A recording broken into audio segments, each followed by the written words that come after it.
In the grand ballroom of Buckingham Palace, where centuries of royal protocol had been carefully observed, where every gesture carried weight, and every glance held meaning, something unprecedented was about to unfold. The crystal chandeliers cast their golden light over distinguished guests, foreign dignitaries, and members of the British establishment, all gathered for what should have been a routine state dinner.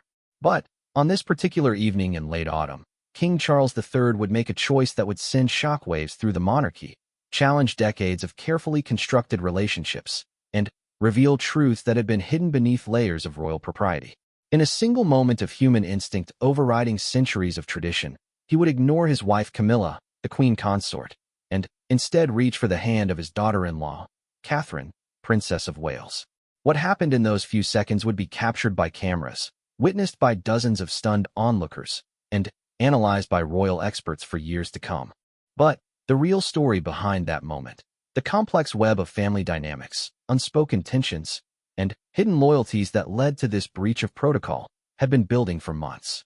This is the true story of how a family crisis, a medical emergency, and the weight of royal duty converged to create a moment that would change the House of Windsor forever. A moment when a grandfather's love proved stronger than a king's obligation, and when the future of the monarchy hung in the balance of a single, shocking gesture. The autumn of 2024 had been particularly challenging for the royal family.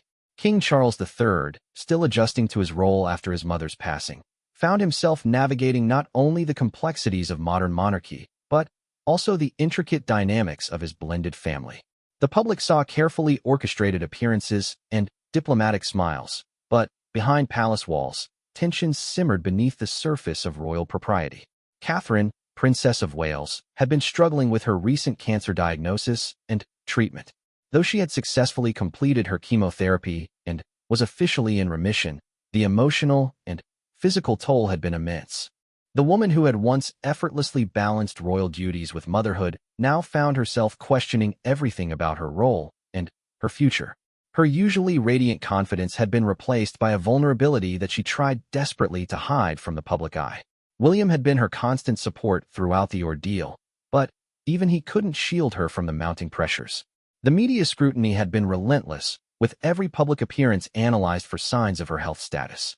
Royal protocols demanded that she maintain her composure and continue with scheduled engagements, but, privately, Catherine was exhausted. She had confided in Charles during their weekly family dinners that she sometimes felt like she was performing a role rather than living her life. Charles had developed a deep paternal affection for Catherine over the years. Unlike his sometimes strained relationship with Harry and Meghan, his bond with William's wife had grown stronger with time. He admired her dedication to duty, her natural way with people, and how she had embraced royal life while maintaining her authenticity. More importantly, he had witnessed firsthand how she had supported William through his own struggles with royal expectations and media pressure. Camilla, meanwhile, was dealing with her own set of challenges. As queen consort, she was still working to fully establish her role and won over skeptics who remembered her as the woman who had complicated Charles's first marriage. She had made significant progress in recent years, but she remained acutely aware that her position was still somewhat precarious.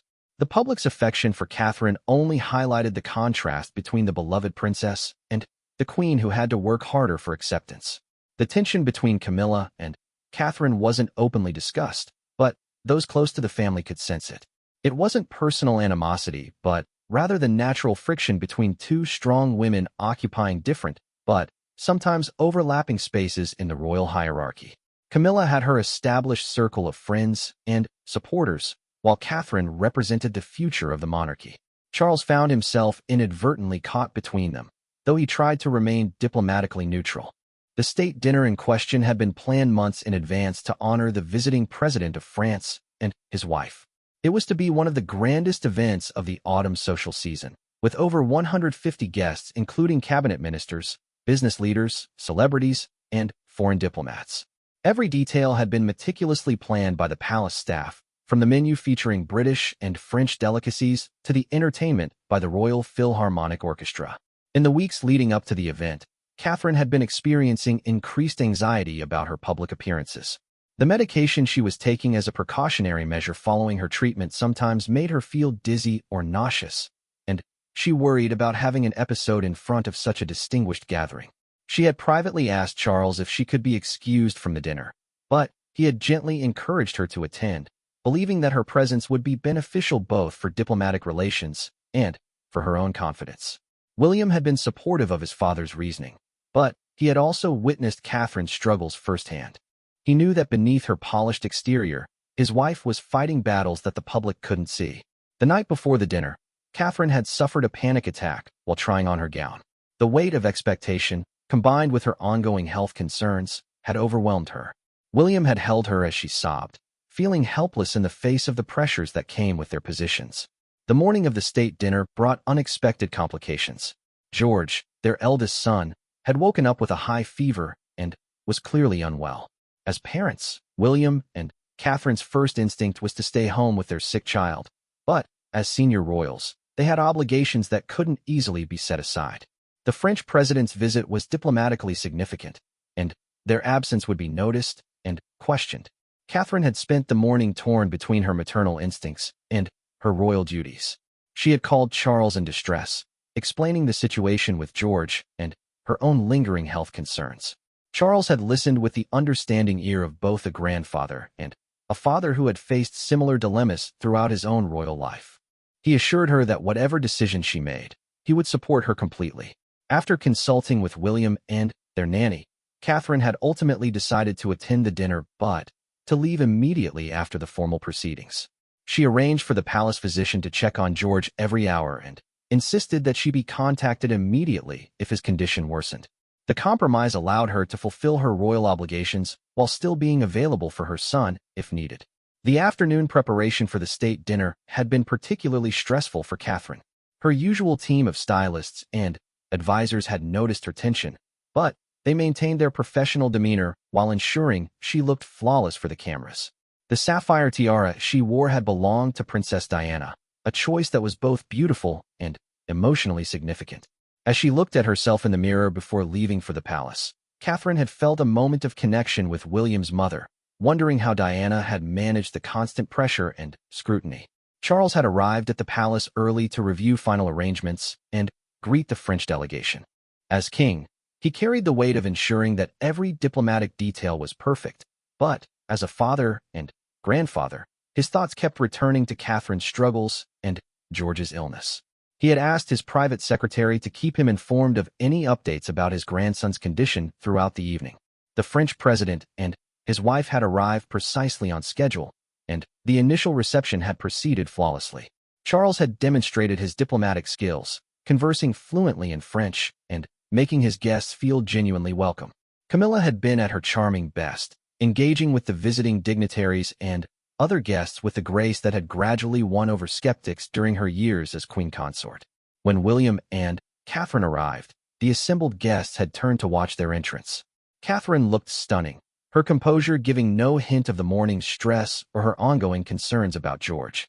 William stayed close to her side, offering subtle support that only those who knew him well would recognize. Charles had felt a surge of pride watching them represent the monarchy with such dignity despite their personal challenges. The formal dinner had proceeded according to protocol, with carefully choreographed conversations and diplomatic exchanges. Catherine had been seated between a French minister and a British business leader, both of whom had been charmed by her intelligence and warmth. She had managed to maintain her composure throughout the meal, though William noticed the occasional moment when her smile seemed forced or her attention drifted. During the coffee service, Catherine had received a discreet message from their nanny about George. His fever had spiked again, and while it wasn't dangerous, he was asking for his mother. Catherine's maternal instincts had immediately overridden everything else, and she had quietly informed William that she needed to leave as soon as diplomatically possible.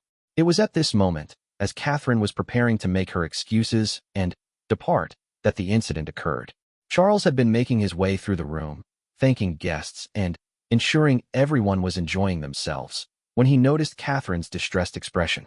She had been standing slightly apart from a group of guests, checking her phone for updates about George, when Charles approached her. In that instant, seeing the worry and exhaustion in her eyes, Charles had acted purely on instinct. Without thinking about protocol or the watching eyes around them, he had reached out and taken Catherine's hand in both of his own, offering the comfort and support of a concerned father-in-law.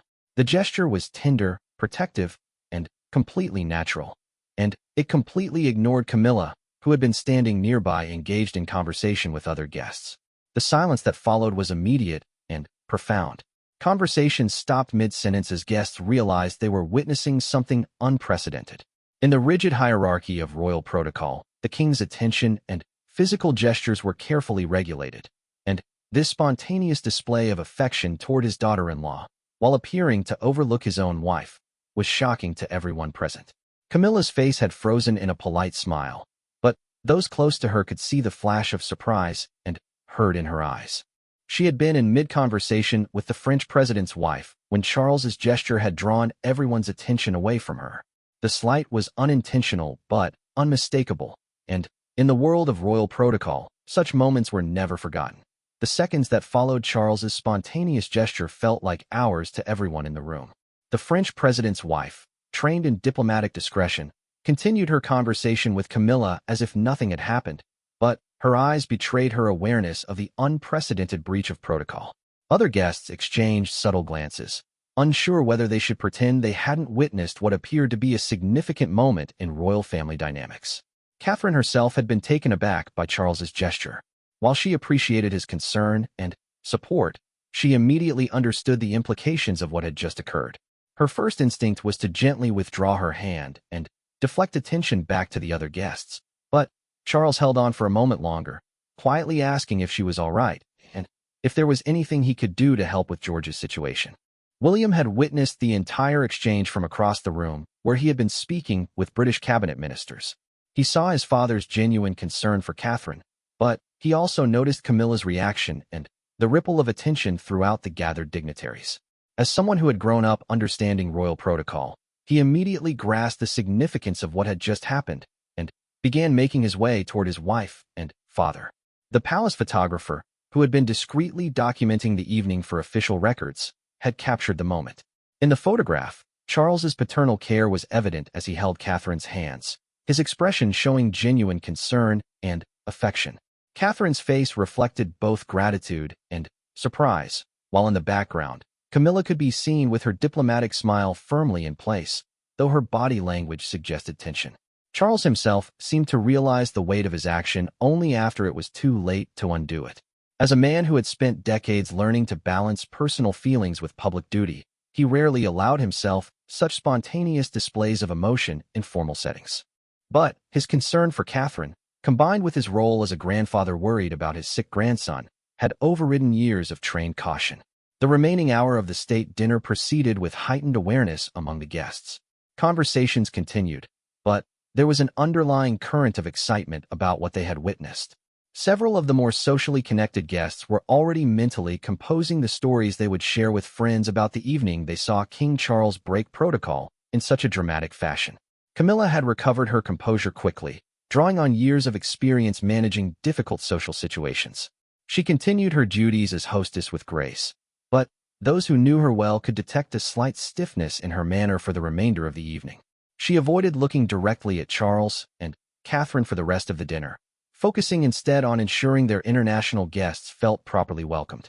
Catherine had managed to speak privately with Charles during a quiet moment, thanking him for his kindness while gently expressing her concern about the attention his gesture had drawn.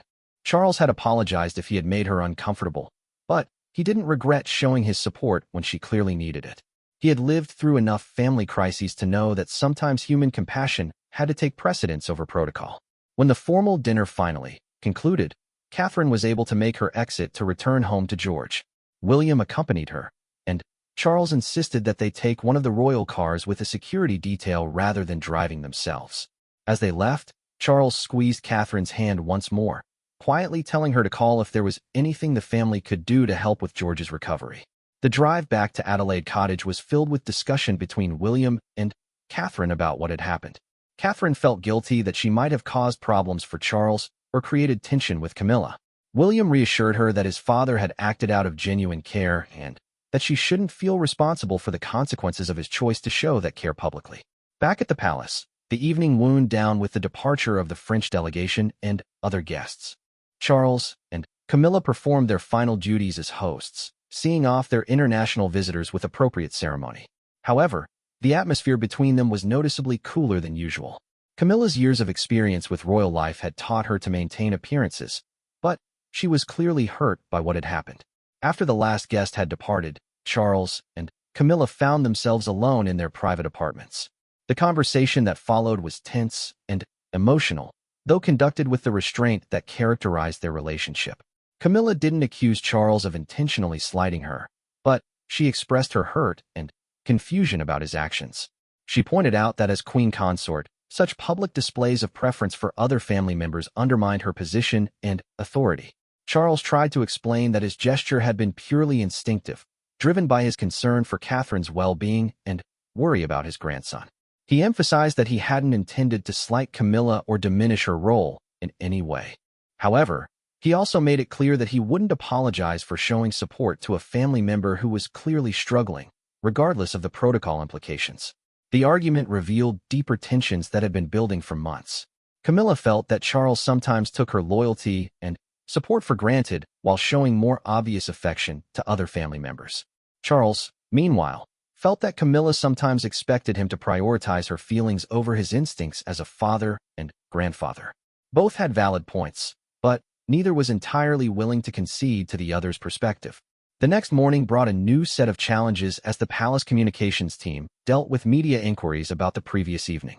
Several guests had already spoken to journalists about what they had witnessed, and photos from the event were being analyzed by royal experts and commentators. The image of Charles holding Catherine's hands had been shared on social media and was generating significant discussion about its meaning and implications. Catherine woke up to find George's fever had broken during the night, and he was feeling much better. The relief she felt about her son's recovery was tempered by her awareness that the previous evening's events were likely to generate unwanted attention. She called Charles to update him about George and to express her concern about the media coverage that was beginning to emerge. Charles assured her that the palace would handle any media inquiries appropriately and that she shouldn't worry about the coverage. However, privately, he was beginning to understand the full scope of what his impulsive gesture might cost him.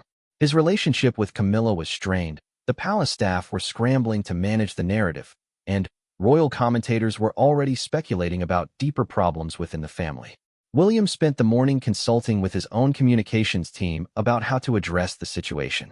As heir to the throne, he understood that any perceived family discord could have serious implications for the monarchy's stability and public perception. He was caught between supporting his wife, who had done nothing wrong, and managing the fallout from his father's well-intentioned but poorly timed gesture.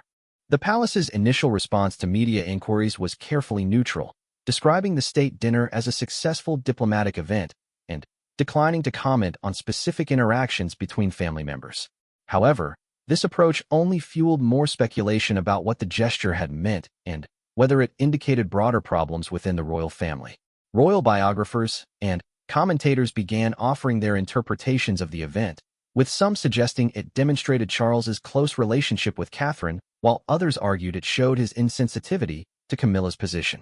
The story was particularly compelling because it involved real human emotions and relationships rather than just ceremonial duties, making it irresistible to both traditional media and social media platforms. Camilla's friends and supporters began privately expressing their concern about how she was being portrayed in the coverage. They argued that she had been unfairly overshadowed by Catherine's popularity and that Charles's public gesture had further marginalized her. Some suggested that Camilla should consider reducing her public engagements until the situation stabilized. Meanwhile, Catherine found herself in the unusual position of being at the center of royal controversy without having done anything controversial herself. She had been the recipient of Charles's support, not the instigator of any protocol breach. However, she was acutely aware that her presence in the family sometimes created complications, particularly regarding the delicate balance between past and present relationships. The situation was further complicated by the involvement of George's illness in the narrative. Media outlets began reporting on Catherine's early departure from the dinner and speculating about whether the young prince's health had been more serious than initially disclosed. This forced the palace to issue additional statements about George's condition, further prolonging the news cycle around the evening's events. Charles spent much of the day in meetings with his private secretaries and communications advisors, trying to develop a strategy for managing the situation without making it worse. The challenge was acknowledging his natural concern for family members while also respecting Camilla's position and maintaining the dignity of the monarchy. It was a delicate balance that required careful consideration of multiple competing interests. By the end of the second day, it was clear that the incident had taken on a life of its own in the media and public imagination. What had begun as a spontaneous gesture of family support had become a symbol of larger questions about royal relationships, protocol, and the future of the monarchy. The palace realized that they would need to address the situation more directly rather than hoping it would fade away on its own. 3 days after the state dinner, the royal family found itself in crisis management mode. The story had grown beyond just royal circles and had become international news, with publications from America to Australia analyzing every aspect of what had happened. Social media was filled with opinions ranging from praise for Charles's paternal instincts to criticism of his treatment of Camilla. The palace had never dealt with such intense scrutiny over what appeared to be a simple gesture of family support. Catherine had tried to maintain her normal routine, but the constant attention was taking its toll. Photographers were stationed outside the children's school, hoping to capture images of her that might provide clues about her state of mind. She had always been popular with the public, but this level of intense focus felt overwhelming, especially while she was still recovering from her health challenges and adjusting to her new perspective on royal life. William was struggling with his own conflicted feelings about the situation. He appreciated his father's support for Catherine and understood that Charles had acted from genuine concern. However, he also recognized that the gesture had created problems that extended far beyond their immediate family. As future king, William was acutely aware that family unity was essential for the monarchy's stability, and any perception of discord could have lasting consequences. Charles had spent several sleepless nights reflecting on his actions and their implications. In quiet moments, he didn't regret showing support for Catherine when she needed it, but he was deeply troubled by the pain he had caused Camilla and the disruption to the careful balance they had worked years to establish. His role as king required him to consider the broader implications of his personal choices, and he was struggling with the conflict between his human instincts and his constitutional responsibilities. Camilla had maintained a dignified public silence, continuing with her scheduled engagements and refusing to comment on the speculation surrounding the state dinner. However, those close to her knew she was deeply hurt by the situation. She had worked tirelessly to establish her role as queen consort and to win public acceptance, and Charles's public display of preference for Catherine felt like a step backward in that progress. The situation became more complicated when several newspapers published detailed accounts from guests who had attended the state dinner. These first-hand reports provided intimate details about the moment itself, including descriptions of facial expressions, body language, and the immediate reactions of other guests. The level of detail made it impossible for the palace to downplay the significance of what had happened. One particularly damaging account came from a longtime friend of Camilla's who had been present at the dinner. Speaking anonymously to a respected royal correspondent, this guest described Camilla's visible shock and hurt when Charles had ignored her to comfort Catherine. The source suggested that this wasn't an isolated incident, but part of a pattern where Charles showed more obvious affection to Catherine than to his own wife. Charles was forced to confront the possibility that his actions had been influenced by unconscious feelings he had never fully acknowledged. Catherine had always been easy to support and encourage because she had embraced royal duty with such grace and determination. Her recent health struggles had awakened his protective instincts in a way that surprised him with its intensity. He began to wonder if his relationship with Catherine had become more important to him than he had realized. The palace arranged for a family meeting to address the situation directly. Charles, Camilla, William, and Catherine gathered in the king's private study at Buckingham Palace, away from staff and potential eavesdroppers. The conversation that followed was one of the most honest and emotionally charged discussions the family had ever had about their relationships and roles. Catherine spoke first, expressing her gratitude for Charles's support while acknowledging the problems it had caused. She offered to step back from public engagements temporarily to allow the focus to shift away from her, but both Charles and William immediately rejected this suggestion.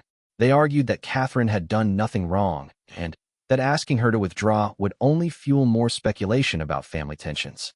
Camilla finally had the opportunity to express her feelings directly to the family members involved. She explained how difficult it had been to establish her position as queen consort, how Charles's public gesture had undermined months of careful work to build her authority and credibility. She didn't blame Catherine personally, but she made it clear that she felt unsupported by Charles when he acted without considering the impact on her role. William tried to mediate between his father and stepmother while also protecting his wife's interests. He suggested that the family needed clearer guidelines about how to handle situations where personal feelings conflicted with protocol requirements. He pointed out that the monarchy's survival depended on their ability to present a united front, regardless of their private disagreements or preferences. Charles listened to each family member's concerns before offering his own perspective. He acknowledged that his gesture had been impulsive and that he should have considered the broader implications before acting. However, he also made it clear that he wouldn't apologize for showing care and support to family members who were struggling. He suggested that perhaps the problem wasn't his actions, but rather the rigid expectations that prevented natural expressions of family affection. The conversation revealed fundamental differences in how each family member viewed their roles and relationships. Catherine saw herself as someone trying to balance being a mother, a wife, and a royal with the same human needs and vulnerabilities as anyone else. Camilla viewed her position as queen consort as something that required constant vigilance and protection from potential threats to her authority. William focused on the long-term implications for the monarchy and the need to maintain public confidence in the institution. Charles found himself caught between multiple competing loyalties and responsibilities. As king, he needed to support Camilla's role and authority. As a father-in-law and grandfather, he wanted to provide comfort and support to Catherine and her family during difficult times. As a human being, he struggled with the constant requirement to suppress natural impulses in favor of calculated public gestures. The family eventually agreed on a strategy for moving forward. They would present a united front in public, with all members of the family making joint appearances that demonstrated their solidarity. Charles would make a more conscious effort to ensure that his public gestures of affection were distributed equally among family members, particularly in formal settings where protocol was especially important. However, the private agreements didn't immediately resolve the underlying tensions. Camilla remained hurt by what had happened and skeptical about Charles's ability to change his instinctive behaviors.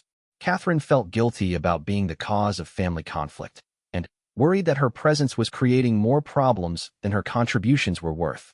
William was frustrated by the entire situation and concerned about its potential impact on his own future reign. The palace communications team worked to develop a narrative that would gradually shift public attention away from the family tensions and back to their official duties and charitable work. They arranged for a series of individual and joint engagements that would demonstrate the family's unity and commitment to their roles. However, they knew that rebuilding public confidence would take time and consistent effort. Media interest in the story showed no signs of diminishing, with royal correspondents continuing to analyze every public appearance for signs of ongoing tension or resolution. The palace found itself in the unusual position of having to manage coverage of genuine family dynamics rather than just ceremonial events or policy announcements. This required a more sophisticated approach to communications that acknowledged the human elements of royal life while maintaining appropriate privacy boundaries. Charles began working with a trusted advisor to examine his own behavior patterns and motivations. He recognized that his spontaneous gesture at the state dinner might have revealed feelings and preferences that he hadn't fully acknowledged to himself. The process of self-reflection was difficult, but necessary if he was going to prevent similar incidents in the future and rebuild trust within his family. Camilla sought support from her own circle of friends and advisors, trying to develop strategies for strengthening her position as queen consort without appearing to compete directly with Catherine's popularity. She knew that the public would always compare them, but she hoped to find ways to establish her own unique value and contributions to the monarchy. Catherine continued her recovery from her health challenges while also trying to navigate the new dynamics within the family. She was grateful for Charles's support, but troubled by the consequences of accepting it so publicly. She began working with her own team to develop a more independent public profile that wouldn't require as much family support and wouldn't create opportunities for protocol conflicts. The situation was further complicated by the children's awareness of the adult tensions around them. George, Charlotte, and Louis had been shielded from most of the media coverage, but they could sense the stress their parents were experiencing. William and Catherine had to balance protecting their children's normalcy with preparing them for the realities of royal life and public scrutiny. As the third week after the state dinner began, it was clear that the incident had fundamentally changed the dynamics within the royal family. What had started as a moment of genuine human concern had revealed deeper issues about roles, relationships, and the constant tension between personal feelings and public duty. The family was still working toward resolution, but the process was proving more complex and emotionally challenging than any of them had anticipated. That a month had passed since the state dinner incident, and the royal family was still grappling with its aftermath. The initial media frenzy had somewhat subsided, but the underlying tensions that the event had exposed continued to simmer beneath the surface of their public appearances. Each family member had been forced to confront uncomfortable truths about their relationships and roles within the monarchy. Charles had begun meeting regularly with a confidential counselor who specialized in helping public figures navigate complex personal and professional relationships. These sessions had helped him understand that his gesture toward Catherine hadn't occurred in isolation, but was part of a pattern of behavior that reflected his deep-seated feelings about family, duty, and authentic emotional expression. He was learning to recognize the difference between spontaneous human reactions and the calculated responses that his position typically required. During one particularly revealing session, Charles admitted that Catherine reminded him of aspects of Diana that he had admired but felt unable to fully support during their marriage. Catherine's natural warmth, her ability to connect with people from all backgrounds, and her dedication to her children despite the pressures of royal life echoed qualities that he had loved in Diana but had been constrained from celebrating publicly due to the circumstances of their relationship. This realization was both liberating and troubling for Charles. It helped explain his protective feelings toward Catherine, but it also raised questions about whether he was trying to compensate for past failures through his current relationships. His counselor helped him understand that while these feelings were natural, he needed to find ways to express them that didn't undermine his current marriage or create family conflicts. Camilla had been dealing with her own emotional challenges during this period. The incident had triggered insecurities about her place in the family that she thought she had overcome years ago. Despite her public confidence and the gradual acceptance she had gained from the British people, she still sometimes felt like an outsider in a family shaped by the memory and influence of Diana. The support from her friends and advisors had been crucial during this difficult time. They helped her understand that Charles's gesture toward Catherine didn't necessarily diminish his love and respect for her, but they also encouraged her to be more direct with Charles about her needs and expectations. Camilla realized that she had been so focused on proving herself worthy of her role that she had sometimes suppressed her own emotional needs to avoid appearing demanding or insecure. One evening, Camilla and Charles had their most honest conversation since the state dinner incident. Camilla explained how the constant comparisons to Diana had affected her throughout their relationship, and how seeing Charles show such obvious affection to Catherine in public had reawakened those old feelings of inadequacy. Charles was surprised to learn that Camilla still struggled with these insecurities, as he had come to take her strength and resilience for granted. Charles assured Camilla that his feelings for Catherine were purely paternal and that they in no way diminished his love and commitment to her.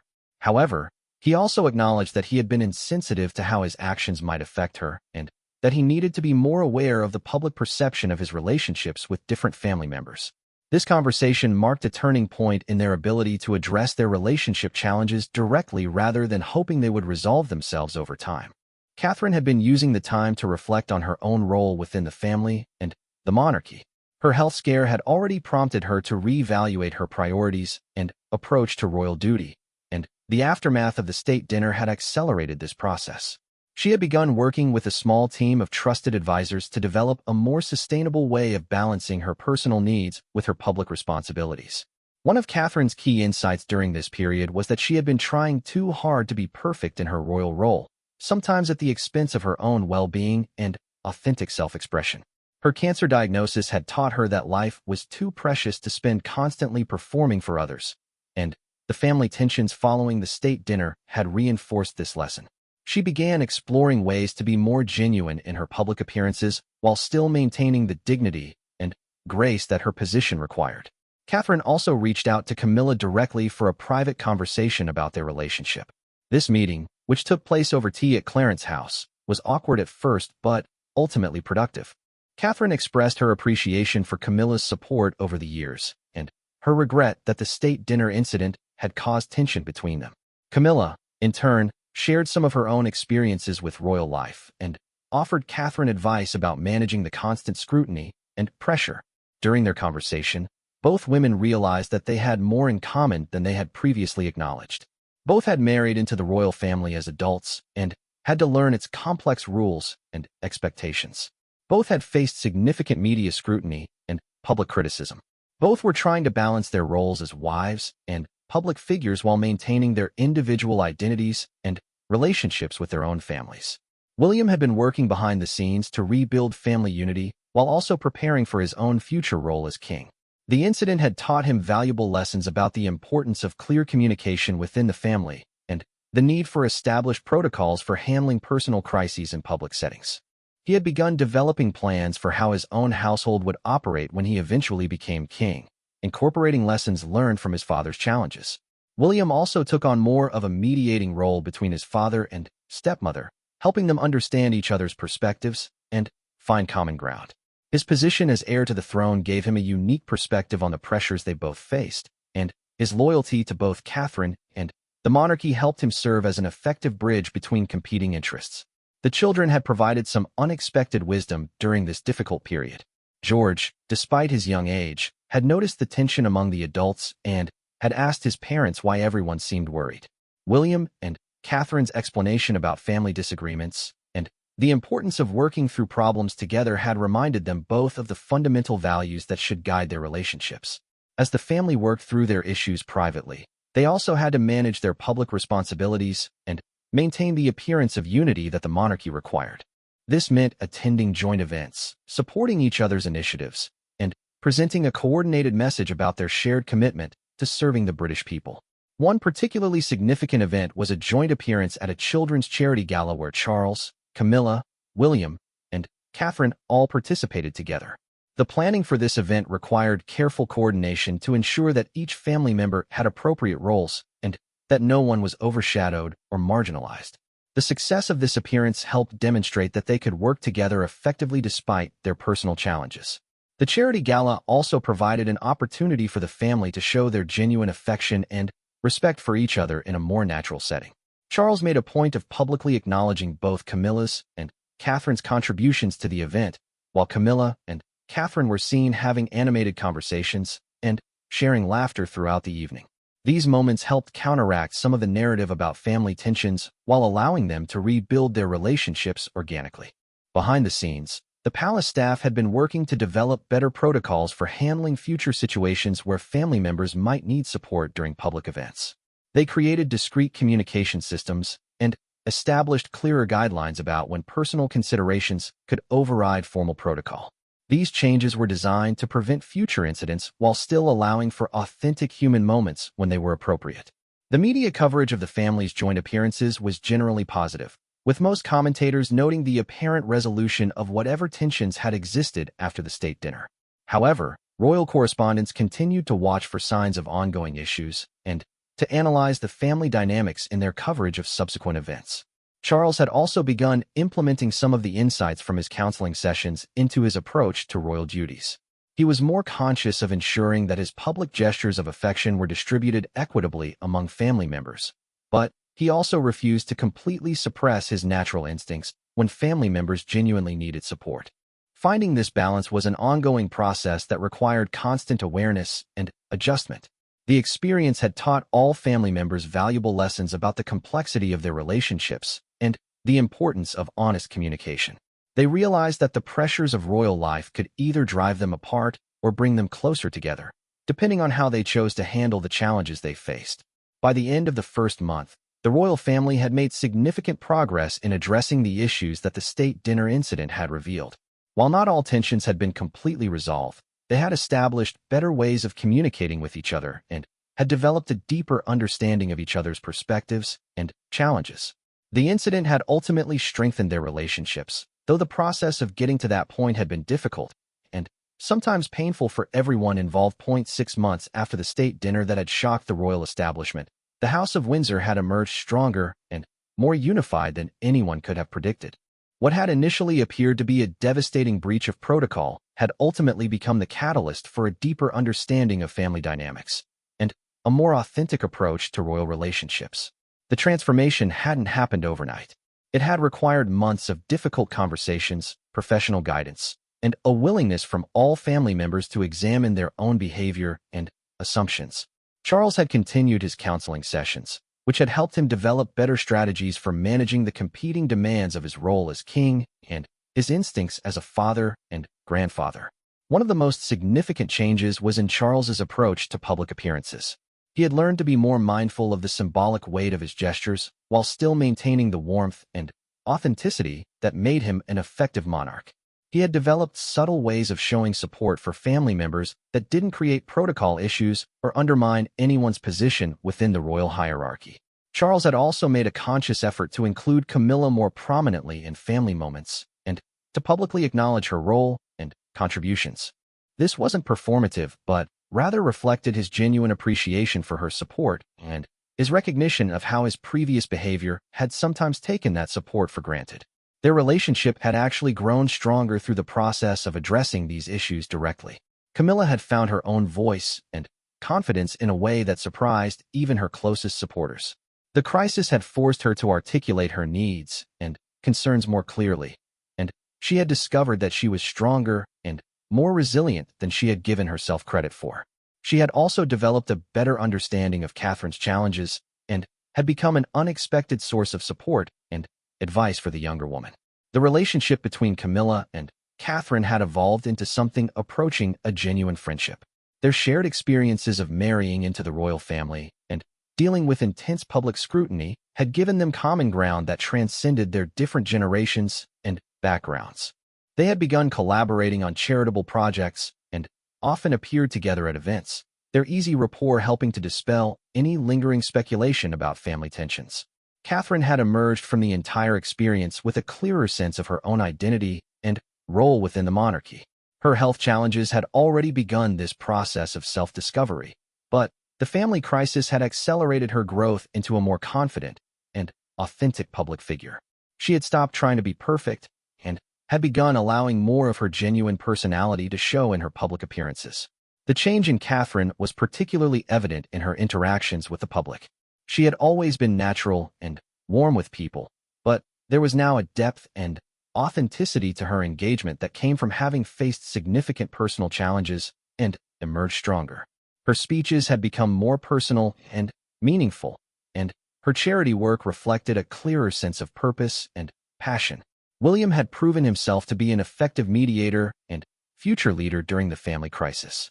His ability to balance loyalty to his wife with respect for his father and stepmother had demonstrated the diplomatic skills that would serve him well as king. The experience had also strengthened his marriage to Catherine and deepened their partnership in both their personal lives and their royal duties. The couple had used the crisis as an opportunity to establish clearer boundaries around their family time and to develop better strategies for managing the pressures of royal life. They had become more selective about their engagements and more intentional about protecting their children's privacy while still fulfilling their public responsibilities. George, Charlotte, and Louis had actually benefited from seeing their parents and grandparents work through a difficult situation together.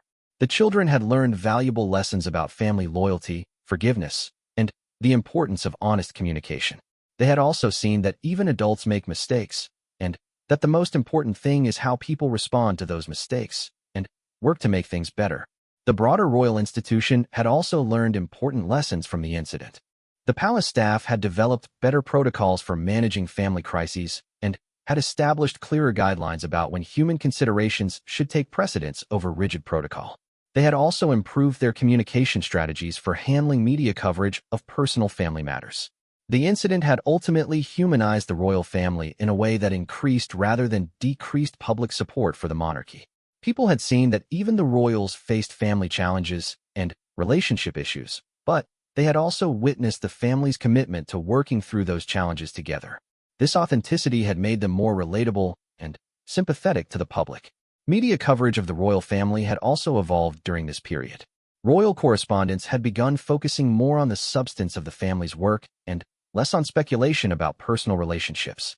The honest way the family had addressed their issues had actually reduced rather than increased media interest in manufactured controversies about their dynamics. 1 year after the state dinner, the royal family gathered for another formal event. This time, a celebration of Catherine's successful completion of her first full year back to royal duties following her health challenges. Charles's speech that evening included a heartfelt tribute to Catherine's courage and dedication. But he was careful to also acknowledge Camilla's support and William's leadership throughout the challenging period. During the celebration, there was a moment when Charles again reached out to take Catherine's hand. But this time, it was part of a coordinated gesture that included William and Camilla. The four of them stood together, hands joined, as Charles spoke about the strength that comes from family unity and the importance of supporting each other through difficult times. The contrast with the spontaneous gesture from the previous year was striking, demonstrating how much their relationships had evolved. The photograph from that moment became one of the most popular royal images of the year, symbolizing the family's journey from crisis to stronger unity. It showed that they had learned to balance authentic emotion with appropriate protocol, finding ways to express their genuine care for each other while respecting their formal roles and responsibilities. Catherine's health had remained stable throughout the year, and she had developed a new perspective on life and royal duty that emphasized sustainability and authenticity over perfection. She had become an even more effective advocate for the causes she cared about because her advocacy came from a place of genuine personal experience and understanding. Charles had grown into his role as king in ways that surprised even his closest advisors. The family crisis had taught him valuable lessons about leadership, empathy, and the importance of balancing competing priorities. He had become more confident in his decision-making and more effective in his communication with both family members and the public. Camilla had finally achieved the acceptance and respect that had eluded her for so many years. Her grace during the family crisis and her growing friendship with Catherine had won over many former skeptics. She had found her own unique role within the royal family that complemented rather than competed with other family members' contributions. The children had continued to grow and develop, largely shielded from the adult complexities but benefiting from the stronger family relationships that had emerged from the crisis. Their parents' marriage had grown stronger, and they had gained a deeper appreciation for their grandfather's wisdom and their step-grandmother's kindness. Looking back, family members often reflected on how the state dinner incident had been a blessing in disguise. It had forced them to confront issues that had been building beneath the surface for years and had given them the opportunity to build stronger, more authentic relationships. They had learned that even royal families could benefit from honest communication and professional guidance when facing personal challenges. The royal family's journey through crisis to stronger unity had also provided valuable lessons for other families facing similar challenges. Their example showed that relationship problems don't have to be permanently damaging if people are willing to do the hard work of understanding each other's perspectives and finding ways to meet everyone's needs. As the second year following the incident began, the royal family faced new challenges and opportunities, but they did so with the confidence that comes from having weathered a significant storm together. They had proven to themselves and to the public that their relationships were strong enough to survive conflict and grow stronger through the process of resolution. The state dinner incident that had once seemed like it might tear the family apart had instead become the foundation for a new chapter in royal family history, one characterized by greater authenticity, stronger communication, and deeper understanding of what it truly means to support each other through both triumph and adversity. In the end, Charles's spontaneous gesture of taking Catherine's hand had led to something far more valuable than protocol compliance, a genuinely united and resilient royal family ready to face whatever challenges the future might bring.